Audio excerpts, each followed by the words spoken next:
Hello students, आज का topic है मैथमेटिक्स करिकुलम। करिकुलम क्या है इसके बारे में लास्ट वीडियो में हमने डिस्कस किया था। आज हम डिस्कस करेंगे कि भारत में जो गणित का इतिहास रहा है या गणित का पाठ्यक्रम में कैसा हिस्सा रहा है। सबसे पहले हम बात करेंगे pre independence period. Pre independence यानी आज़ादी से पूर्व के समय में गणित में क्या क्या चीज़ें बच्चों को पढ़ाई जाती थी। जैसा कि हम जानते हैं कि वैदिक समय से ही यानी प्राचीन गुरुकुल पद्धति के समय से ही गणित का विशेष स्थान रहा है। तो प्री इंडिपेंडेंस पीरियड में हम ब्रिटिश रूल आने के बाद की भी चर्चा करेंगे और उससे पहले भी।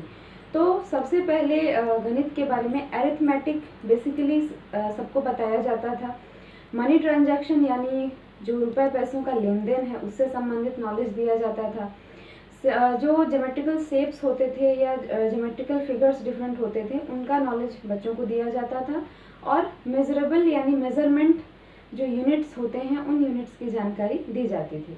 लेकिन आफ्टर कमिंग ब्रिटिश रूल हम ऐसा मान सकते हैं कि जब ब्रिटिश रूल भारत में लागू हुआ तो भारत का जो इंडिजिनियस सिस्टम था एजुकेशन का वो चेंज हो गया और इसे 3 पार्ट में बांटा गया, जिसमें एक primary part, then middle school, then third high school. ये 3 स्टेप स्कूलिंग का बदलाव हुआ और यही बदलाव अभी तक जो है वो लागू है। प्राइमरी स्टेज में भी बेसिक अरिथमेटिक का नॉलेज दिया जाता था। सिंपल मनी ट्रांजैक्शन यानी रुपए पैसों का लेन देन इससे संबंधित नॉलेज दिया जाता था। मिडिल में और हाई में जो अगर हम कहें तो इसमें सर्वे करने से संबंधित या फिर पैसे को कैसे हम हैंडल करें, देन ज्योमेट्रिकल शेप्स या जो टिपिकल मेंसुरेशन के क्वेश्चंस होते थे ये सॉल्व करवाए जाते थे और इससे संबंधित नॉलेज जो है वो दिया जाता था। ये सब प्री इंडिपेंडेंस पीरियड के समय मैथमेटिक्स करिकुलम में शामिल था ये कंटेंट। नेक्स्ट आता है पोस्ट इंडिपेंडेंट पीरियड। पोस्ट यानी आज़ादी के बाद। आज़ादी के बाद अगर हम कहें तो भारत में जो प्राइमरी एजुकेशन एक्ट लागू हुआ, जो बहुत समय लगा जिसे लागू करने में, जिसमें कि बच्चों के लिए फ्री और कंपलसरी एजुकेशन की बात कही गई थी। कम से कम ऐसा कहा जा सकता है कि 6 से 11 साल तक के बच्चों को फ्री और कंपलसरी एजुकेशन दिया जाना चाहिए। लेकिन ये बहुत लेट में एक्ट निर्माण हुआ। उसके बाद बेसिक एजुकेशन एक्ट जो है 1954 में लागू हुआ। बेसिक एजुकेशन एक्ट के अनुसार जो करिकुलम था उसमें अरिथमेटिक, मेंटल अरिथमेटिक पर विशेष जोर दिया गया। अकाउंट्स, देन सेविंग, एक्सपेंडिचर या फिर क्लॉक रीडिंग, इस तरह के कंटेंट को शामिल किया गया। हम ऐसा कह सकते हैं कि बच्चों को जो बेसिक गणित होता है उसकी जानकारी दी गई इस पोस्ट इंडिपेंडेंट पीरियड में। पोस्ट इंडिपेंडेंट पीरियड का एक हिस्सा और एक महत्वपूर्ण भाग हम कह सकते हैं कोठारी कमीशन, जो 1968 यानी 1968 ईस्वी में आया। इस कोठारी कमीशन जो आने के बाद भारत के शिक्षा क्षेत्र में बहुत ही मेजर चेंजेस हुए।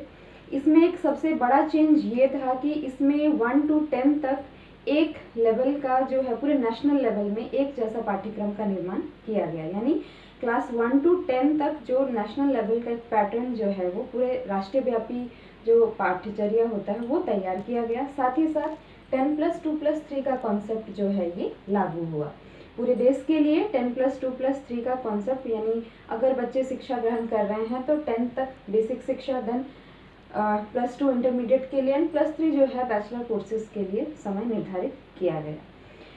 कोठारी कमीशन के अंतर्गत ही गणित और विज्ञान का भाग जो है सिलेबस में महत्वपूर्ण स्थान दिया गया। पाठ्यक्रम में एक महत्वपूर्ण स्थान मिला और गणित को कंपलसरी यानी अनिवार्य बनाया गया, जिसमें मैथमेटिक्स का 2 पार्ट डिवाइड किया गया, general mathematics and advanced mathematics.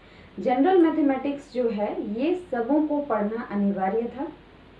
Advanced mathematics जो गणित में उच्च शिक्षा प्राप्त करना चाहते हैं उनके लिए ये बनाया गया था। तो जनरल मैथमेटिक्स का जो कंटेंट था सिंपल, इसमें अरिथमेटिक, अलजेब्रा या फिर हम ऐसा कह सकते हैं ज्योमेट्री के कुछ पार्ट्स होते थे जो बेसिक पार्ट्स माने जा सकते, जो एक छात्र को जानना जरूरी होता था, इसीलिए ये कंपलसरी किया गया था।